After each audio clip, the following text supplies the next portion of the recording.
Welcome to the Joe and Joe Show. I'm Joe. And I'm Joe. We have quite the stack of research on the desk today, and I have to say, looking through all this material, it feels pretty personal. It really does. Usually we're here to talk about, the mechanics of English. We get into the nuts and bolts, the grammar rules, the vocabulary lists. Phrasal verbs that drive everyone crazy. Exactly. But today, we are not doing an English lesson. Not in the traditional sense. No, definitely not. Today we're doing a deep dive into something that I think every single person listening to this has felt, but maybe very few have actually stopped to really analyze. And what's that? We're going to look at the psychology and the hard biology of why really smart people, and I mean really smart people, people with PhDs, people who are experts in their own fields, why they completely freeze up when they try to speak a new language. The brain freeze, that's what we're talking about. The moment where you know the word, you absolutely know. You probably studied it yesterday. You have it on a flashcard somewhere. Right, but it just vanishes. It's gone. Yeah. And to kick this off, you pulled a personal account from our source material. It's titled, When My Brain Shut Down. Yes. And I think we need to start there because the description is so visceral. Yeah. It really sets the scene. It sets the stakes for what we're talking about today. It does. And honestly, as I was reading it, I wasn't just, analyzing the English. I was feeling it in my own body. The author describes this scenario that is, well, it's basically the nightmare of every single language learner. Take the picture for us. Okay, so imagine the scene. You have a learner who has done everything right. They've studied the textbooks, they've downloaded the apps, they understand the conditional tense, they've practiced vocabulary at home in front of a mirror. They are, logically prepared, they have the knowledge. On paper, they should be totally fine. They've passed the tests. Exactly. On paper, they're fluent. Yeah. But then the context shifts. The environment changes. They suddenly have to speak in front of someone they see as confident. And that could be anyone? Anyone. It could be a native speaker, could be a boss at work, maybe it's just someone at a party that they want to impress. And in that moment, all of that training, all that knowledge, it just doesn't matter. It goes out the window. So what do the authors say happens? What's the reaction? The author describes it not as like a mental forgetfulness, but as a full-body physical crash. The crash. Yeah. The mind just goes blank. Completely white noise. The source describes simple words like schedule or available. I mean, words this person has used 1,000 times before. They just evaporate. Like you can't reach them. It's like they're behind a glass wall. You can see them, but you can't get to them. And then the physical stuff starts. The heart starts hammering against the ribs. The palms get sweaty. And then maybe the worst part of it all kicks in. The internal narration. The voice in your head. The critic. Exactly, the critic. And it starts screaming things. Things like, they think I'm not smart. They think my English is bad. I should have prepared more. Why can't I do this? It's this instantaneous spiral from, I forgot a word, to I am a complete failure. That is the critical distinction, isn't it? It spirals from a simple linguistic problem, a mistake, to an identity problem. You're not just struggling with a word. You start judging your own worth based on that struggle. Precisely. And I just want to validate that feeling right now for anyone listening. If you have ever felt this, that sudden heat in your face, that terrifying silence where your brain should be, it is not because you lack vocabulary. It's not because you didn't study enough. So what is it? What we're going to uncover in this deep dive is that this is a physical, biological reaction. It's a mechanism. It's your body's hardware, not your language software. Okay, and that is our mission statement for today. We want to use science to explain why the brain shuts down, and I think more importantly, how to override that shutdown. How to get back in control. Right. We're going to connect three really massive concepts today to build this roadmap for you. We've got the spotlight effect from social psychology. We've got the incredible research on perfectionism and vulnerability. And we've got the amygdala hijack from neuroscience, the hard science of what's happening in your skull. And I know it sounds like a heavy academic load. It sounds like a university lecture. It does. But these three ideas, they are the keys to unlocking your confidence. I really believe that. If you can understand the machine, you can learn how to drive it. And I want to set the expectation right here. Yeah. This is not about becoming a perfect speaker by the end of this deep dive. No. It's not about magic tricks. It's about understanding the machinery of your own fear so you can be brave enough to speak today. Not tomorrow, not in 6 months when you're fluent. But today, Yeah. in your next conversation. Exactly. So where do we start? I think we have to start with the social part of it, that feeling. The feeling that everyone is watching us. And that brings us to our first big idea. the spotlight effect. Okay, the spotlight effect. This comes from some really fascinating research by a psychologist named Gilovich and his team. For anyone listening who hasn't, taken a Psych 101 class or maybe just needs a refresher, what exactly is the spotlight effect? So the spotlight effect is what psychologists call a cognitive bias, which is just a fancy way of saying it's a glitch in our thinking. A thinking error. A thinking error, exactly. In simple terms, it's the inaccurate belief that other people are paying much more attention to us than they actually are. Okay, so it's that feeling, that sensation that I'm walking around on a stage and there's a giant high voltage spotlight following me everywhere I go, highlighting every little thing I do, every flaw. That is exactly the metaphor, and it's a very, very powerful one. We feel like we're the protagonists of the movie, right? And because we are the absolute center of our own universe, which, by the way, has its own name, the egocentric bias, we just naturally assume that we must be the center of everyone else's universe, too. It makes sense, in a way. I'm thinking about me all day, so everyone else must be too. Right. So if you have a little stain on your shirt, or your hair is messy, or, and this is for our listeners, if you use the wrong preposition, you assume everyone sees it. Not only do they see it, they categorize it, they analyze it, and they file it away in their permanent memory of you. We think we're being scrutinized. Like there's a panel of judges sitting there with scorecards. Scrutinized is the perfect word. For an English learner, this shows up as the belief that the listener is an examiner. You think the listener is sitting there thinking, oh, he used in instead of on.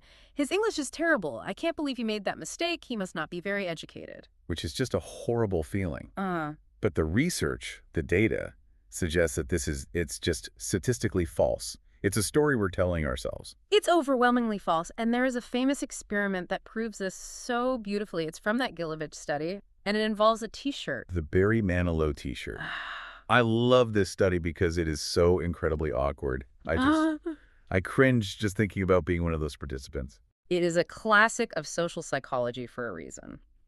So, to set the scene, Barry Manilow is a very famous singer, but among the university students in this specific study, he was considered, let's just say, uncool. Deeply uncool. Deeply uncool. Wearing a shirt with his face plastered on it was considered socially embarrassing. It was a major fashion faux pas. So the researchers, these kind of cruel researchers, they took these university students who are already at peak self-consciousness because they're young adults, and they made them put on this bright, embarrassing Barry Manilow T-shirt. They did.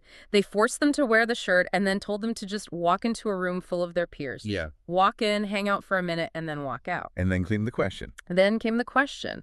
They asked the students wearing the shirts to guess what percentage of the people in that room noticed your embarrassing shirt. Okay, let's put ourselves in their shoes for a second. If I am wearing that shirt and I'm already feeling self-conscious, I am thinking everyone sees it. I'm thinking it's glowing neon.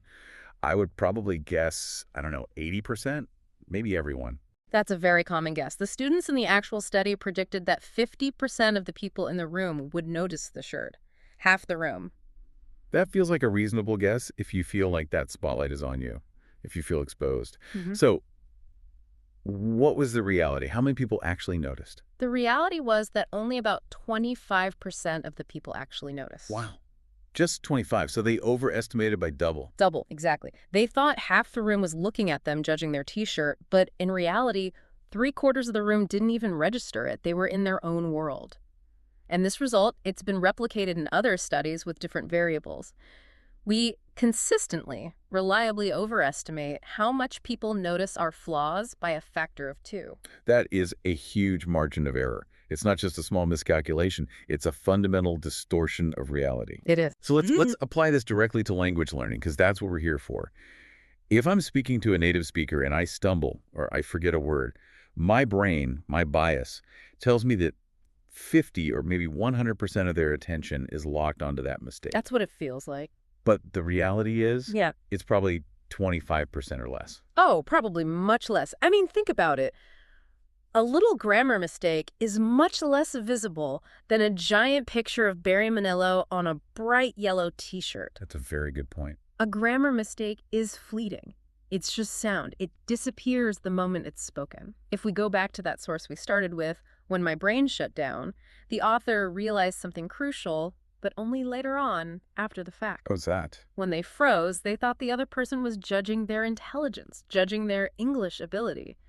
But the reality check, the thing they realized later, is that the native speaker probably wasn't thinking about the learner's grammar at all. Okay, so if they aren't judging me, what is going on in their head? What are they thinking about? Right. The source says they were likely thinking about their next meeting, about what they were going to have for lunch. Or, and this is the best part, they were probably worrying about their own mistakes. Their own mistakes? Yeah. Maybe they were wondering if they were being polite enough, or if they were explaining their own idea clearly. So that brings us right back to the egocentric bias. Yes, we are all walking around in our own little personal spotlights. The person you are talking to is worrying about whether they have spinach in their teeth, or if they are explaining things clearly, or if they are running late for their next appointment. They literally do not have the cognitive bandwidth to sit there and analyze your use of prepositions. They're the star of their own movie. They're the star of their own movie, and in that moment, you're just a supporting character. It's not mean, it's just human nature. That is actually really, really liberating. Yeah. It means that most of the time, our mistakes are basically invisible. Yeah. We are stressing out, losing sleep over things that never even registered for the other person. They are invisible, or if they are noticed for a split second, they are forgotten almost instantly. We're the ones who hold on to our mistakes for days, replaying them in our heads where we try to sleep. The listener. They forget them in seconds. They just move on to the next thought. So the spotlight effect, it tells us that we fear being seen. And it shows us that our fear is hugely exaggerated. It proves our perception of social danger is inflated. But it doesn't fully explain the emotional weight of that fear. Why are we so terrified of being seen making a mistake? Why does it feel so dangerous? Right. And that's the perfect transition. Because that question takes us to our next section, perfectionism. Perfectionism and vulnerability. Exactly. If the spotlight effect is the belief that everyone is watching, then perfectionism is the armor we wear to protect ourselves from that watchfulness. Okay, we have some deep material here from Brené Brown's research. And this is interesting because I think a lot of people, maybe most people, view perfectionism as a virtue. You even hear it in job interviews all the time. Oh yeah, the classic answer. What's your biggest weakness? Well, I'm a perfectionist. It's a humble brag, right? It means I have high standards or I want to speak correct, perfect English. But you're saying, based on this research, that perfectionism it's actually the enemy of connection. Absolutely. And this is a really hard pill to swallow for high achievers, which, let's be honest, many language learners are. That's true. Brené Brown's work is revolutionary here because she draws a very clear line between healthy striving, which is about trying to do your best, trying to grow, and perfectionism. She explains that perfectionism isn't actually about achievement, it's about shame. Shame is such a strong word. We usually associate shame with doing something morally wrong. How does that possibly apply to grammar? It applies because perfectionism is driven by one core belief. And that belief is, if I look perfect and I do perfect and I say perfect, I can avoid the pain of blame, judgment, and shame. So it's a defensive move. It is purely a defensive move. It's not about doing the task well. It's about not getting hurt. It's not about moving towards connection. It's about protecting yourself from disconnection. So it's a shield. It is a 20-ton shield. And we carry it around thinking it protects us, but what it actually does is it prevents us from ever being truly seen. And language, at its absolute core, is about connection. It's about me understanding you and you understanding me. If you're hiding behind a shield of, I must speak perfectly, you are not connecting with the other person, you're performing for them. You're an actor on a stage. Not a human in a conversation. That really resonates. When I'm trying to be perfect, I am entirely in my own head. I'm not listening to you. I am monitoring myself. I'm checking my own script in real time. Did I say that right? Was that the right tense? Oh, I should have used this word. I'm not actually with you. Exactly. You are completely disconnected. You're in a relationship with your own anxiety, not with the listener. And this leads directly to this huge, scary concept of vulnerability. Brown defines vulnerability as uncertainty, risk, and emotional exposure. It's showing up when you can't control the outcome. Which, that is basically the dictionary definition of speaking a second language. It is. Think about it really carefully. When you open your mouth to speak a new language, you absolutely cannot control the outcome.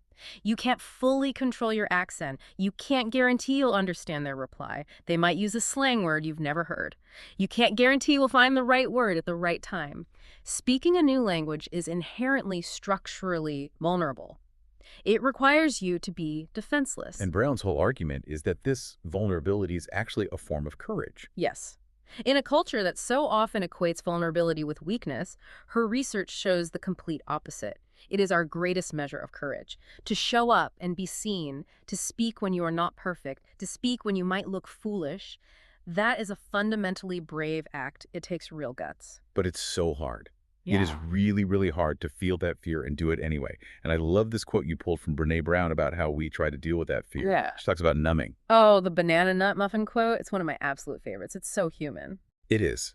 She says, you cannot selectively numb emotion. You can't say, here's the bad stuff. Here's vulnerability. Here's grief. Here's shame. I don't want to feel these. I'm going to have a couple of beers and a banana nut muffin. It makes me laugh every time because it's so specific, but it's so profound. We try to numb the fear of making a mistake. We try to shut down that feeling of exposure. We tell ourselves, I just won't speak until I'm ready, which is a form of numbing.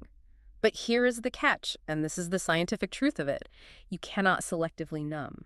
What does that mean for the learner? What happens when they try to numb that fear of speaking? It means that if you numb the fear, you also numb the joy. You numb the gratitude. You numb the excitement. And in language learning, if you numb the vulnerability, if you refuse to speak until you are safe and perfect, you also numb the connection. You lose the incredible joy of actually communicating with another human being. You end up with perfect grammar in your head. But no friends in the real world. And no real experiences. So to feel the joy of speaking to someone, to have that aha moment where you understand each other and you laugh together, you must be willing to feel the discomfort of potentially making a mistake. They come as a package deal. You can't have one without the other. You can't. And if you wait until you are perfect, you will be waiting forever and you will be lonely. The price of connection is the willingness to be imperfect. That is heavy. But it explains so much about why we procrastinate or just stay silent in a conversation. We think we're protecting ourselves, but we're actually just isolating ourselves. Exactly. We are building a cage and calling it safety. Okay, let's pivot. We've talked about the social psychology, the spotlight effect. We've talked about the emotional side, perfectionism, and shame. Now, I want to get into the hard science because sometimes, even if you know all this, even if you tell yourself nobody is watching, it's okay to be imperfect, your body just takes over. Yes. You can't mindset your way out of a physical reaction sometimes. The physical freeze, the moment the body betrays you. Yes. The when my brain shut down story mentioned the heart racing, the face going pale, the cold hands. This isn't just nervousness. This is a physiological event. Yeah. And this is where we get into the amygdala hijack. This is a term coined by the psychologist Daniel Goleman in his book Emotional Intelligence, and it explains the biology of why we freeze. It's not a metaphor, it's actual anatomy, and to understand it, we need to do a very quick, very simple anatomy lesson of the brain.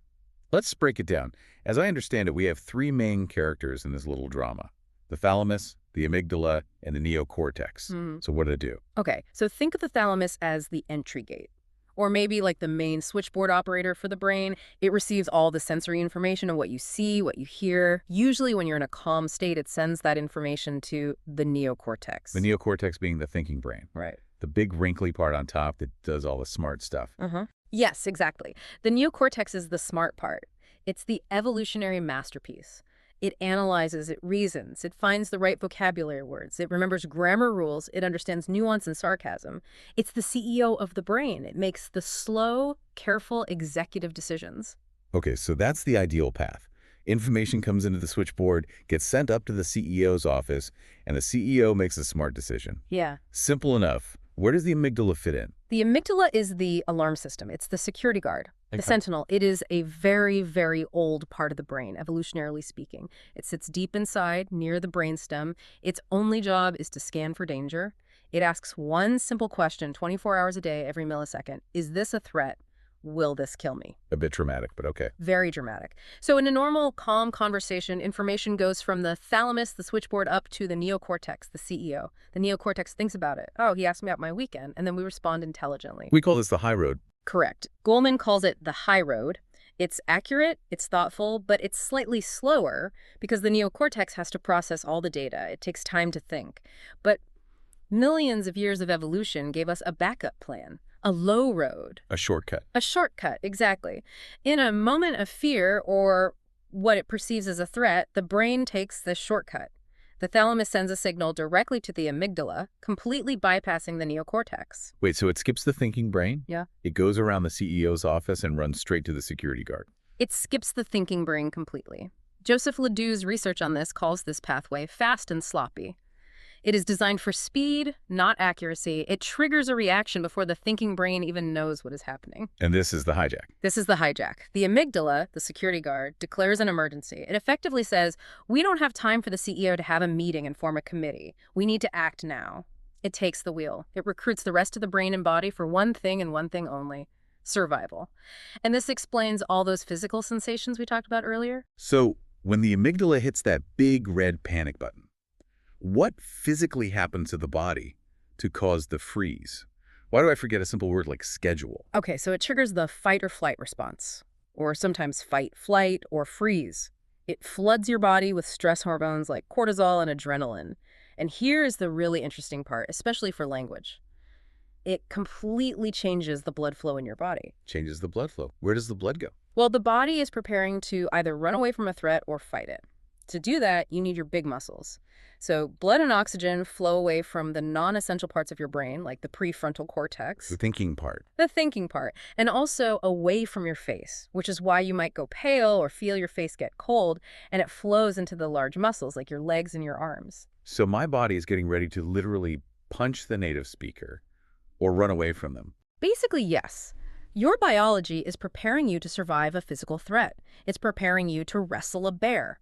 But think about what that means for language. If the blood, the oxygen, the glucose, all the fuel is being diverted away from the neocortex and sent to your legs, then the part of my brain that holds the word schedule or available is literally under-resourced. It's like a power outage in that specific department. Exactly. The lights have dimmed in the library. You can't find the word because the thinking part of your brain has been temporarily taken offline.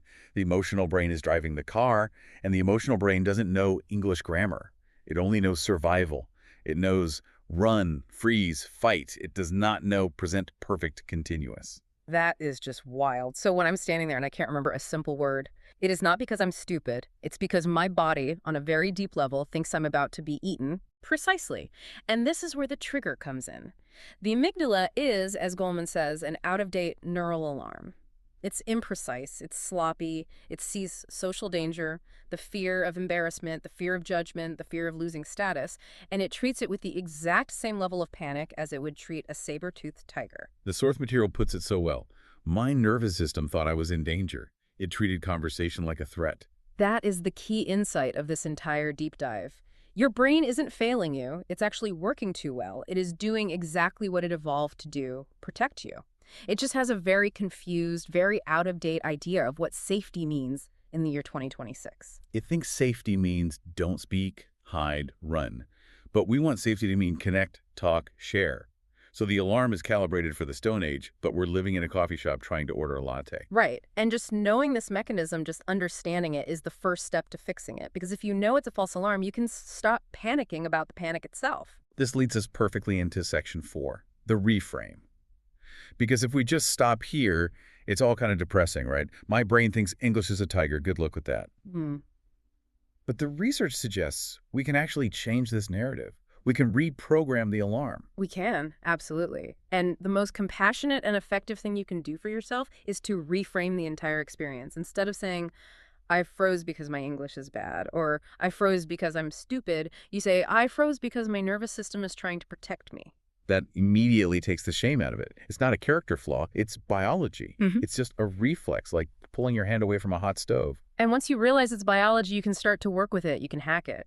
The source material had this beautiful quote about this very idea. The author said, "The times I improved the most were not when I waited until I felt confident. It was when I spoke, before I felt ready." Fluency didn't come first. The courage did. That is the line that really stuck with me. It's so profound because we often think, I will speak when I am not afraid, or I'll go to that language meetup when I feel confident. But the science of fear extinction, which is how psychologists help people get over phobias of spiders or heights, tells us the complete opposite. You cannot wait for the fear to go away before you act. You have to act, and then the fear goes away. It's desensitization. You have to gently expose yourself to the thing you fear to show your brain it's not actually dangerous. Yes. You have to show your amygdala repeatedly through experience that you spoke English, you made a mistake, and you did not die. You survived. The sky didn't fall, the other person didn't laugh at you and run away. You survived. And slowly, painstakingly, the amygdala starts to update its files. It says, oh, okay. Speaking English isn't a tiger. It's just a little awkward sometimes. And the alarm bell gets quieter. It downgrades the threat level from mortal danger to mild discomfort. So we have to act before we feel ready. That is the reframe. But how? How do we do that in the moment? Let's get into the practical tools. We've got 4 really actionable tools extracted from all this research to help our listeners unfreeze when the panic hits, because it will hit again. It will. This isn't about never feeling fear again. It's about knowing what to do when you do. These are actionable steps you can use the next time you feel that heart rate start to go up. Okay, tool number 1, breathe. It sounds so simple, almost too simple, like advice you'd get on a yoga mat or a cheesy poster. But why does this work scientifically? Why is it the first recommendation in the Goldman literature? It works because of a specific part of your nervous system called the vagus nerve. Remember, the amygdala hijack instantly changes your breathing. It makes it shallow and fast to get oxygen into your muscles for running. If you intentionally, consciously take a deep, slow breath, especially making the exhale longer than the inhale, you are sending a powerful physical signal back to your brain. So you're hacking the system in reverse. You're using your body to calm your mind instead of the other way around. Precisely. You are sending a direct message to the vagus nerve that says, we are safe. If we were actually running from a tiger, we would not be breathing this slowly and calmly. And when the vagus nerve gets that message, it tells the amygdala to stand down. It sounds the all clear, and that in turn allows the neocortex, the thinking brain, to come back online. So before you answer that question in a meeting, just take one deep breath. It literally brings the vocabulary back. It literally sends blood and oxygen back to the parts of the brain you need to speak. It is the physiological reset button.